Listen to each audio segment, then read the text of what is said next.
मैं doctor Surendra Singh, assistant professor, BSR government arts college Alwar. आज मैं आपको BA सेकेंड ईयर के प्रथम प्रश्न पत्र प्रमुख राज्य व्यवस्थाओं के द्वितीय चैप्टर ब्रिटेन की संवैधानिक परंपराओं के बारे में पढ़ाऊंगा।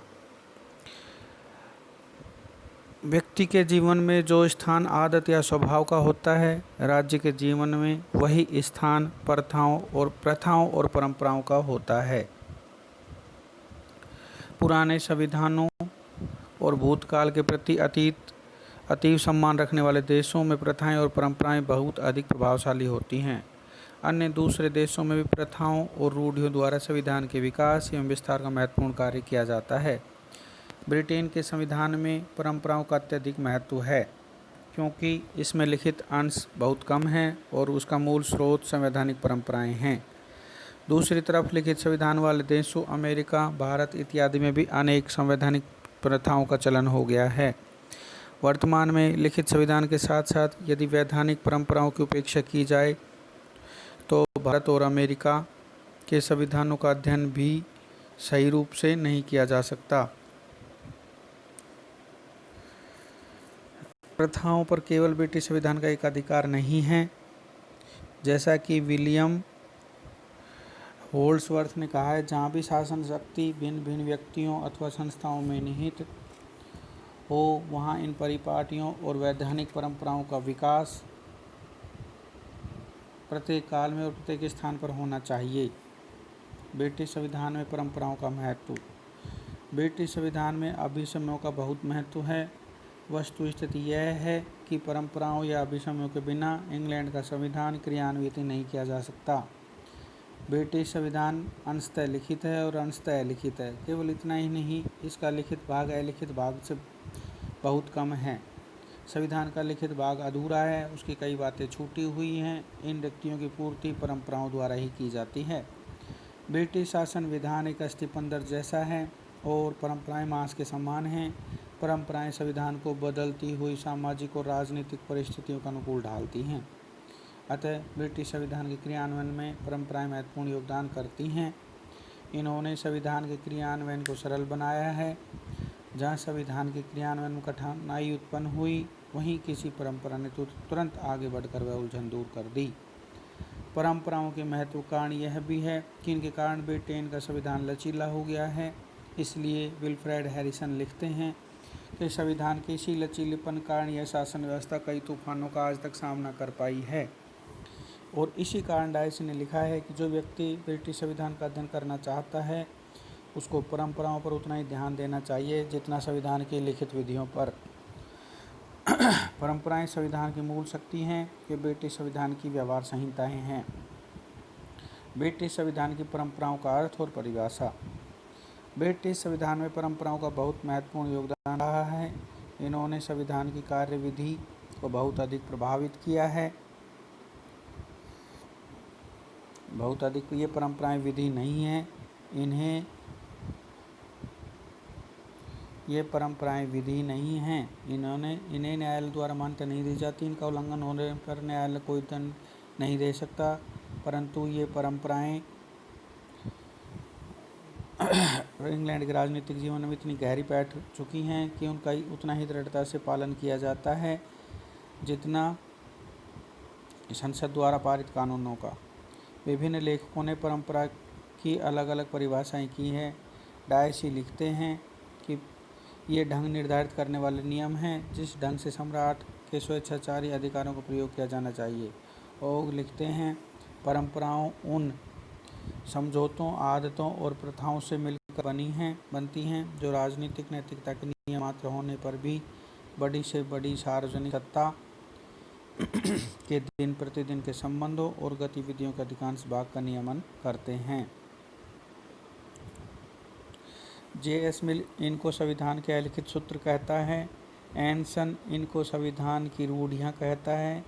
फाइनर के अनुसार परिपाटियाँ राजनीतिक आचरण के वे नियम हैं जिनकी स्थापना परिनियमों, न्यायिक निर्णयों या संसदीय परंपराओं के अंतर्गत नहीं, बल्कि उनसे पृथक उनके पूरक के रूप में और विभिन्न उद्देश्य पूर्ति के लिए होती है। जेनिक्स ने परंपराओं की व्याख्या करते हुए लिखा है कि विधि के बाहर कुछ नियमों का ताना बना होता है जो विधि से असंगत नहीं होता पर जिसे कानून मान्यता प्रदान नहीं करता, और जो विधि के नियमों के समान ही निश्चितता के साथ वर्णित किया जा सकता है। इन नियमों को आजकल सामान्यतः संवैधानिक परंपराओं के नाम से पुकारा जाता है। परंपराओं को राजनीतिक नैतिकता के नियम भी कहते हैं। कानून और परंपराओं में अंतर। संविधान की विधियों अर्थात कानून और संविधान की परंपराओं में सुनिश्चित विभाजन रेखा खींचना कठिन है। इसका कारण है कि दोनों ही संविधान के अभिन्न अंग हैं। ब्रिटिश नागरिक दोनों के प्रति समान निष्ठा रखते हैं और दोनों का समान रूप से पालन किया जाता है।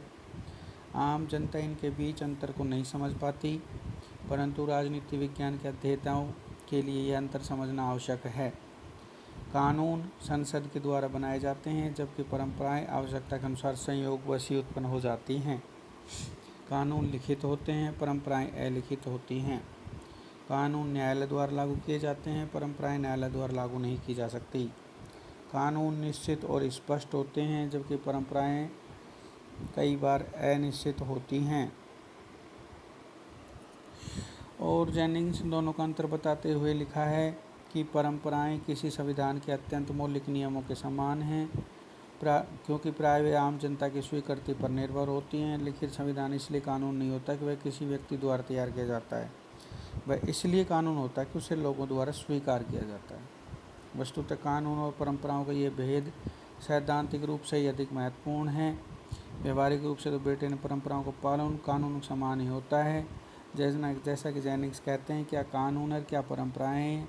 ये मुख्यतः पारिभाषिक प्रश्न हैं। इनके उत्तर के लिए इस बात का कोई विशेष महत्व नहीं, कोई न्याय अधिकारी द्वारा अभिज्ञात है या नहीं है। परंपराओं के प्रकार। परंपराएं नीति वाक्य हैं, न कि विधियां, और जैसा कि डायसी का कथन है, एक नए और दस्तावेजी संविधान में इनमें से कुछ संभावतः विधि का रूप ग्रहण करेंगी और अन्य लुप्त हो जाएंगी। संविधान की परंपराओं की पूर्ण सूची बनाना असंभव है, क्योंकि अपने स्वरूप से ही वे वृद्धि और ह्रास के प्रक्रियाओं का बराबर बदलती रहती हैं, किंतु इनका वर्गीकरण निम्न शीर्षकों के अंतर्गत किया जा सकता है। सम्राट से संबंधित परंपराएं, संसद से संबंधित परंपराएं, मंत्रिमंडल से संबंधित परंपराएं, राष्ट्रमंडल से संबंधित परंपराएं। नंबर 1, सम्राट से संबंधित परंपराएं क्या क्या हैं? देखो, नंबर 1, ब्रिटिश सम्राट लोक सदन में बहुमत दल के नेता को मंत्रिमंडल बनाने के लिए आमंत्रित करेगा और उसे ही प्रधानमंत्री नियुक्त करता है। यह परंपरा है। सम्राट मंत्रिमंडल की बैठकों की अध्यक्षता नहीं करेगा। दूसरी परंपरा। तीसरी परंपरा है, सम्राट को यद्यपि सैद्धांतिक रूप से विधेयकों पर वीटो प्राप्त है, परंतु पिछले 300 वर्षों से भी अधिक समय बीत गया, सम्राट ने विधेयक पर अपने वीटो का प्रयोग नहीं किया है, अतः अब यह परंपरा बन गई है कि सम्राट अपने वीटो का प्रयोग नहीं करेंगे। नंबर 4, सम्राट द्वारा सारा शासन कार्य अपने मंत्रियों के परामर्श से किया जाता है या किया जाएगा। सम्राट को यद्यपि लोक सदन को भंग करने का अधिकार सैद्धांतिक रूप से तो प्राप्त है, परंतु अब यह परंपरा पड़ गई है कि सम्राट द्वारा इस शक्ति का प्रयोग केवल प्रधानमंत्री के परामर्श से ही किया जाएगा। छठी परंपरा सम्राट से संबंधित यह है कि प्रधानमंत्री के विरुद्ध अविश्वास का प्रस्ताव पास होने पर सम्राट विरोधी दल के नेता को मंत्रिमंडल बनाने के लिए बुला सकता है।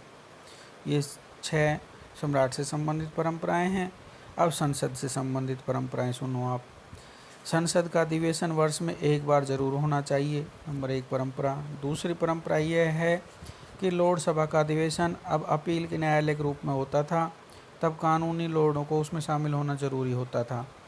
तीसरी बात है, लोक सदन का अध्यक्ष, जिसे स्पीकर कहा जाता है, राजनीतिक दृष्टि से निर्दलीय होता है। वह अपने निर्वाचन से निर्विरोध चुना जाता है तथा अपने निर्णायक मत का प्रयोग बहुत कम और इस प्रकार करता है कि सदन स्वयं निर्णय कर सके। चौथी बात यह है कि कानून बनने से पहले प्रत्येक विधेयक में 3 वाचन जरूरी हैं। 5वीं परंपरा, धन विधेयक सबसे पहले लोक सदन में ही पेश किया जाता है। नंबर 3, मंत्रिमंडल से संबंधित परंपराएं। पहली परंपरा तो यह है कि बहुमत दल का नेता प्रधानमंत्री बनता है और प्रधानमंत्री अपने दल के सदस्यों में से ही फिर अपने मंत्रिमंडल का गठन करता है। ये नई परंपरा, ये परंपरा पड़ चुकी है। दूसरी परंपरा यह है कि प्रधानमंत्री लोकसभा का सदस्य होना चाहिए, लोकसभा का नहीं। तीसरी बात यह है कि मंत्रिमंडल की कार्यवाही और निर्णय गुप्त रखे जाते हैं। चौथी परंपरा, मंत्रिमंडल सामूहिक उत्तरदायित्व के सिद्धांत पर काम करता है। एक मंत्री के विरुद्ध अविश्वास संपूर्ण मंत्रिमंडल के विरुद्ध अविश्वास माना जाता है। पांचवी परंपरा, किसी भी मंत्री के विरुद्ध लोक सदन में अविश्वास का प्रस्ताव पास होने का मतलब ये होगा कि यह संपूर्ण मंत्रिमंडल को त्यागपत्र देना पड़ता है। राष्ट्रमंडल से संबंधित परंपराएं, राष्ट्रमंडल के सम्मेलन का औपचारिक उद्घाटन राजा या रानी करेंगे। नंबर 2, किसी भी उपनिवेश के संबंध में संसद तभी कानून बनाएगी जब उपनिवेश की ओर से कोई लिखित प्रार्थना पत्र प्राप्त होगा। नंबर 3, राष्ट्रमंडल संबंधी विषयों पर राजा अपने राष्ट्रमंडलीय मंत्री के परामर्श के अनुसार ही काम करेगा। उपरोक्त सूची से स्पष्ट हो जाता है कि इंग्लैंड के संविधान में परंपराएं न केवल संख्या में बहुत अधिक हैं बल्कि उनका महत्व भी बहुत अधिक है और ब्रिटेन की समूची मंत्रिपरिषद प्रणाली संवैधानिक परंपराओं पर ही आधारित है। यद्यपि ये परंपराएं विधि की किसी पुस्तक में नहीं पाई जाती, किंतु फिर भी ये विधियों के समान ही मान्य हैं।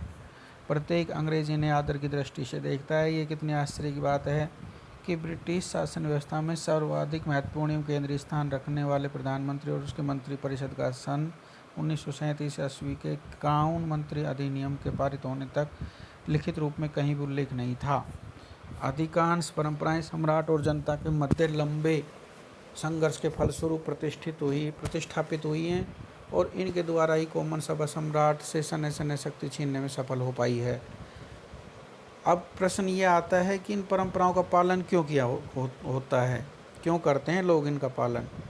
इंग्लैंड में परंपराओं का पालन उसी प्रकार किया जाता है जिस प्रकार अमेरिका में संविधान के प्रावधानों का पालन किया जाता है।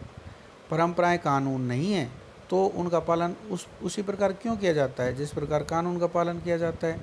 इस सवाल का जवाब अनेक विद्वानों ने दिया है। डायसी कहते हैं कि परंपराएं और कानून एक दूसरे के पर आश्रित हैं। यदि परंपराओं को तोड़ा जाए तो कानूनी व्यवस्था अपने आप टूट जाएगी।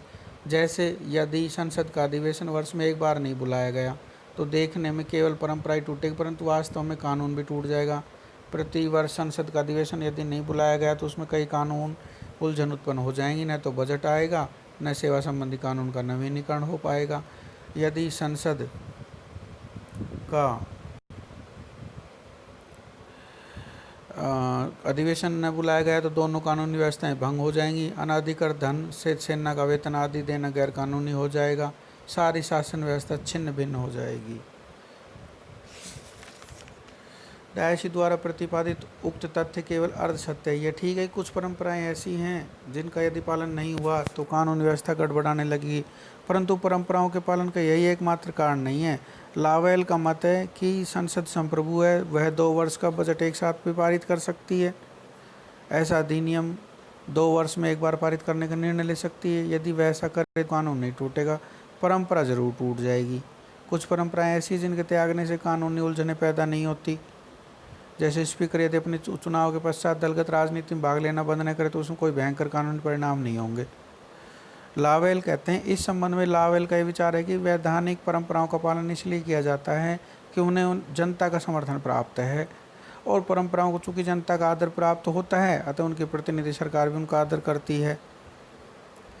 लास्की कहते हैं कि परंपराओं के पालन के 2 कारण हैं। पहला कारण तो यह है कि परंपराएं प्रचलित सामयिक संवैधानिक सिद्धांतों के अनुरूप हैं और ये उनके क्रियान्वयन में सहायक हैं। दूसरा कारण यह है कि सब राजनीतिक दल देश के सामाजिक आर्थिक ढांचे के आधारभूत बातों के विषय में एक मत हैं और इस कानून से संबंधित एक सी परंपराएं भी उन्हें समान रूप से मान्य हैं। किसी भव्य महल के निर्माण में जो महत्व सीमेंट का होता है वैसा ही महत्व ब्रिटिश संविधान परंपराओं का होता है और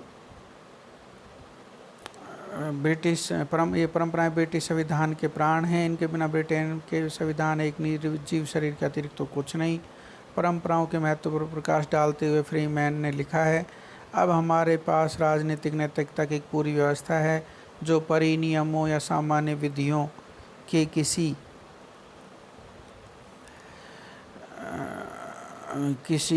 पृष्ठ पर नहीं पाई जाएगी, परंतु जो व्यवहार में ग्रेट चार्टर या पिटीशन ऑफ राइट में शामिल किसी भी सिद्धांत से कम पवित्र नहीं है। संक्षेप में हमारे लिखित संविधान के साथ साथ परंपराओं का एक अलिखित संविधान भी विकसित हो गया है। संक्षेप में अंग्रेजी संविधान में परंपराओं के पालन के निम्नलिखित कारण है।